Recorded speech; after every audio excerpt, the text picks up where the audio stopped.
Assalamu alaikum everyone, and welcome back to Mubina TV. So as you guys can probably see, it's just going to be me in this video because I'm going to be sharing a personal story. It's my convert story. And just a few things before we get into the video. So my wife and I post videos every week. If you're interested in inspirational Islamic content, couple challenges, lifestyle vlogs, be sure to hit that subscribe button.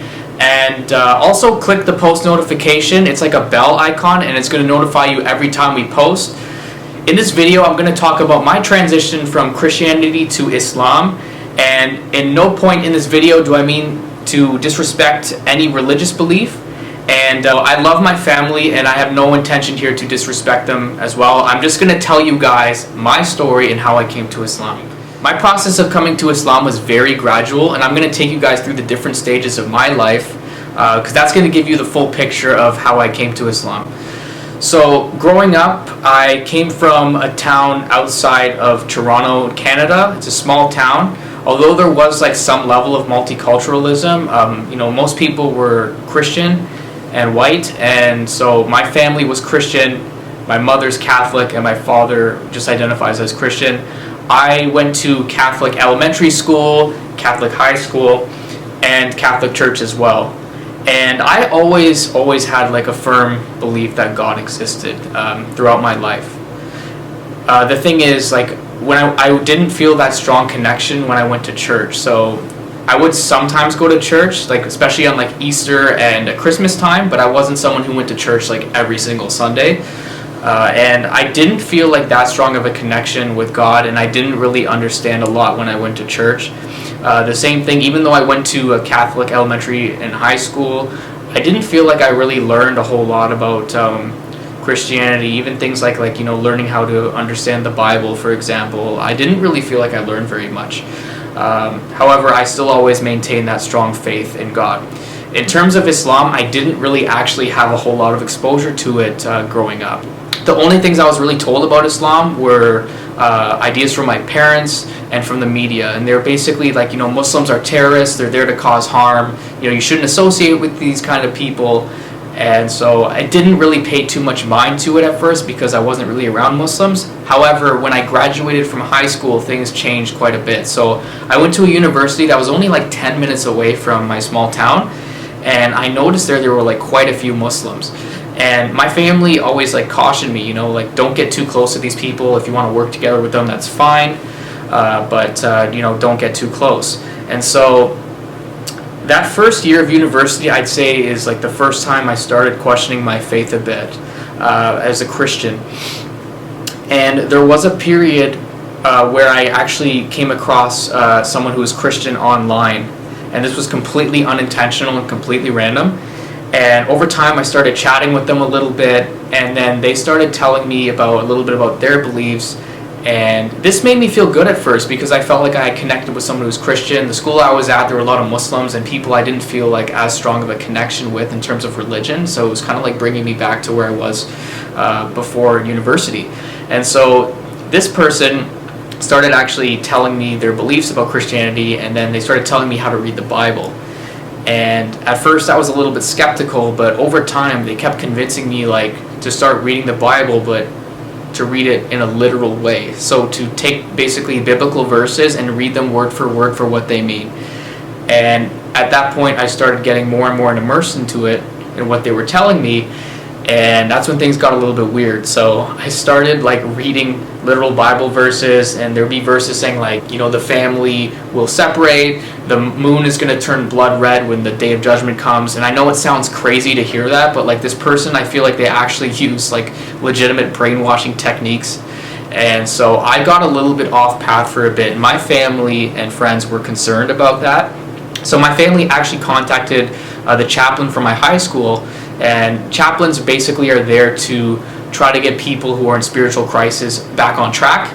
So he ended up chatting with me, and he basically taught me the importance of reading the Bible, not literally, but taking into account the historical context of what the verses mean. And from chatting with him, he pretty much got me back on track, realizing how extreme I was acting. And so that brought me back to just being regular and Christian again. So a few years went by and everything was going well, and then I ended up meeting with Mubina, and we actually have a story about how we met, but I'm just going to summarize the parts that are relevant to my story as through my conversion to Islam. So we met through an online group, and at first I was like, okay, let's work together. And so we ended up taking a lot of courses together, and over time we started developing some level of a bond, and my family kind of took note that we were working together for quite a bit, and they started discouraging me from talking to her. She's like, you guys are talking together too much. Although it's about work, you should keep a distance. And so I kind of got pressured, and it got to a point where I cut off my relationship with Mubina completely for like a week or two, and we ended up reconnecting after that because we had worked together so much that I kind of like enjoyed talking to her. But obviously I knew like there was a distance between us, and she was Muslim, I was Christian. But as we continued to get to know each other, there would be times when Mubina would actually ask me questions about my faith in Christianity. She would ask me questions like, why do you guys keep a Christmas tree?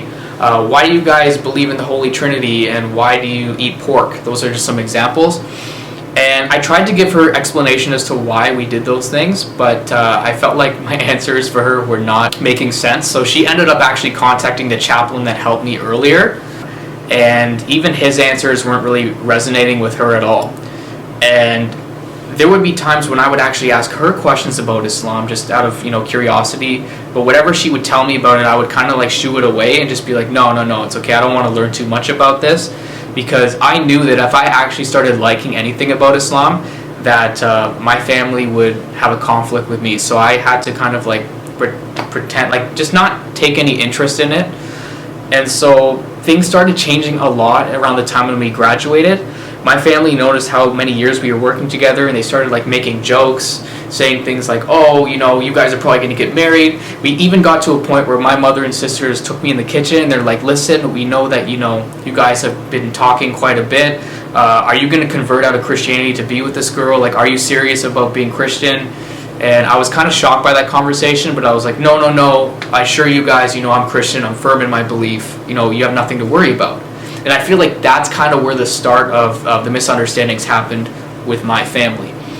And so we graduated school, and Mubina and I were in a bit of an awkward position because we didn't really have any reason to continue talking, and I understood Islamically that, as a Muslim, we could work together, like her and I could work together, but we couldn't really maintain any relationship outside of that. And seeing as we weren't working together, we had to kind of make some decisions, and I started taking it upon myself to start chatting with other people because I had moved out for graduate school at that time, and I started trying to meet new people, and I knew that like our relationship was kind of like in a difficult spot.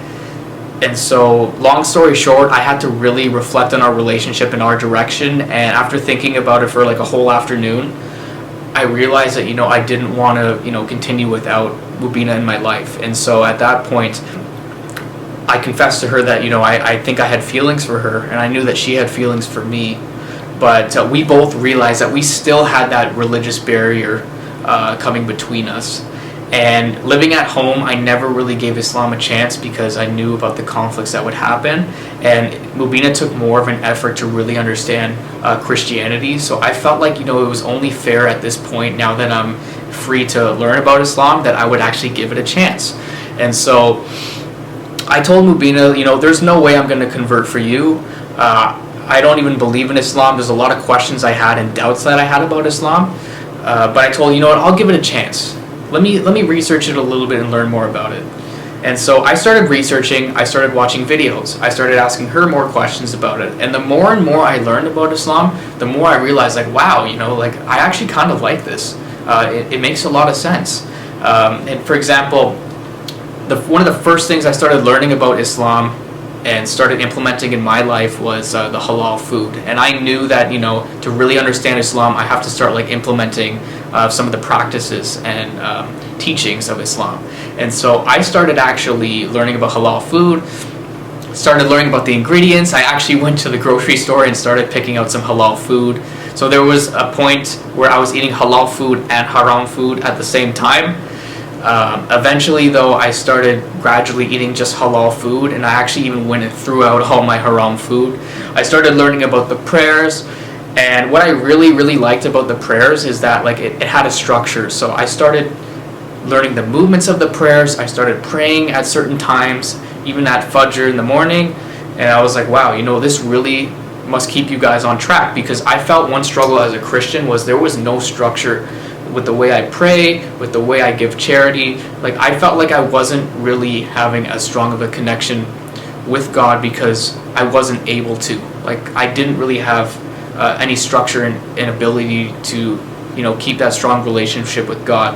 And I felt like Islam was bringing me to that, and I just felt like amazed and kind of embarrassed, because I was there giving Mubina such a hard time and bashing her for like her beliefs in Islam for like 4 years. And then I finally realized, oh wow, like I was like, oh, like I was completely wrong about this the entire time. So I told her, I'm not ready to like convert or anything, but I want to continue learning about Islam. However, things kind of happened very quickly this one day. So it was Father's Day in like 2018, and I ended up going home to visit my family.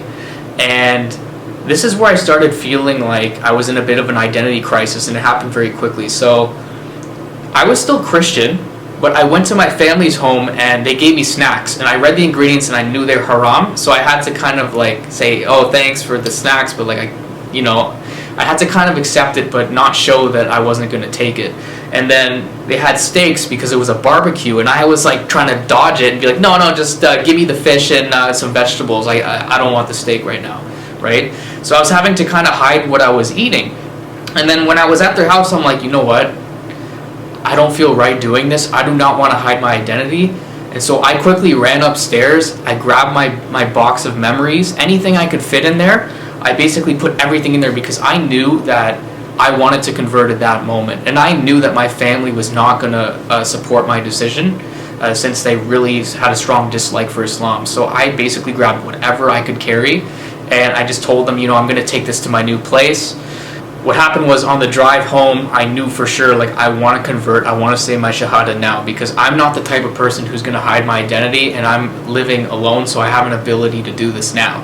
And so I told Mubina as soon as I came home, look, I want to convert, I'm ready to do this now. And she was shocked. She's like, what? Wait a minute, aren't you still like trying to learn more about it? Like, you said you're not ready to do this now. And I told her, look, I went through some things today and I thought about it, and like I'm ready to do this. And I'm not necessarily like the most spontaneous like that, but I just knew at that moment it was the right time. So I ended up taking the Shahada, and alhamdulillah I became Muslim on Father's Day in 2018. So after converting, I felt like such a relief. I know like some converts, they get very emotional, and I did feel very emotional in ways, especially like when I was saying the Shahada and everything. But for me, it was more like a relief, because I felt my entire life as a Christian that like I didn't know how to be close to God, and I always wanted to. And I felt like, my journey, like things were finally coming together in a way where I was feeling at peace. And so for me, it was just like kind of like, thank God, like a relief type of moment for me. And I was very grateful for that.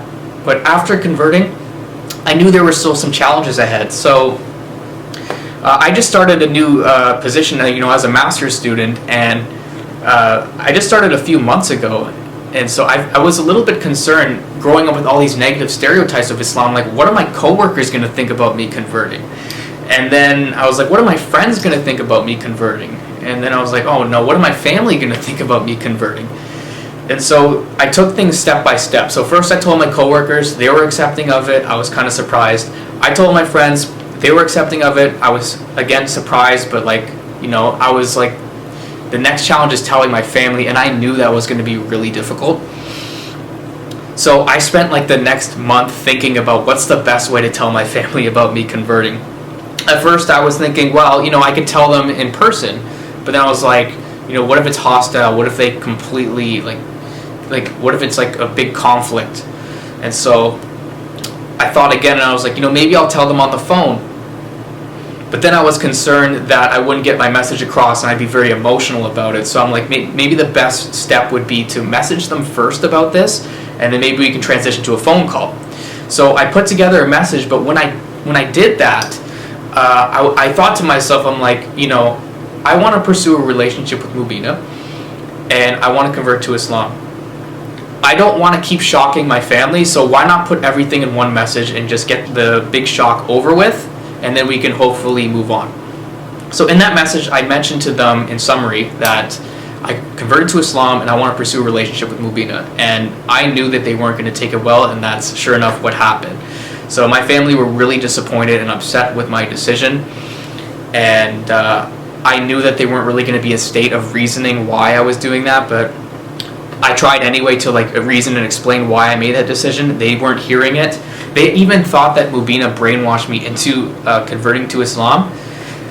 And so through that process of reasoning with them for the next few days, they actually showed up at Mubina's home and tried to question and interrogate her about why I converted to Islam. Alhamdulillah, and thankfully they actually didn't find her family. And there were a few concerns I actually had with that, because for one, her family were feeling really distressed and scared because my family were trying to find them. And two, I was trying to leave a good impression, because I knew I was going to work towards a proposal with her family, and I didn't want them to think like I converted just for her, or I was doing this for the wrong reasons, and just to give off a bad first impression.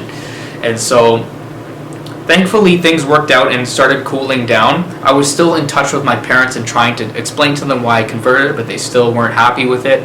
And then what happened was I was trying to get to know Mubina's family in this process, and it was very difficult for me because I was coming to a new religion. I was trying to understand their culture and respect their culture as well, and I didn't have my family support there, so it was just me entering a whole new family and getting to know them. So that was pretty challenging for me. And eventually, after gaining their approval to marry Mubina, we ended up getting married, alhamdulillah. The marriage for me was bittersweet because the night before getting married, I even received some kind of disturbing and hateful messages from my family about my decision to get married and to be with Mubina. And so that was on my mind a lot during the day we got married. Also, I didn't have anyone on my side attend our wedding because it was just a lot to go through, and I just wanted to be married, and I didn't want the stress of managing so much all at once. It was already very overwhelming. So long story short, Mubina and I got married, and ever since then I'm still trying to repair my relationship with my family, and it's been pretty difficult because 2 years later, where we are now, they're still under the impression that Mubina brainwashed me into this, and that I didn't have genuine intentions with converting to Islam. And so I'm still in the process of trying to reach out to them, but some of their messages have just gotten so disturbing that it's just been hard to keep in touch with them. So I would ultimately say to my family, guys, I love you, I care about you. I'll be honest with you, I never researched Islam before coming and living where I am now. It's something that happened after I moved out, and something that happened very naturally. I did all the research myself for Islam. I only asked Mubina questions about it. I really don't have anything to lose, and I've been honest from the start.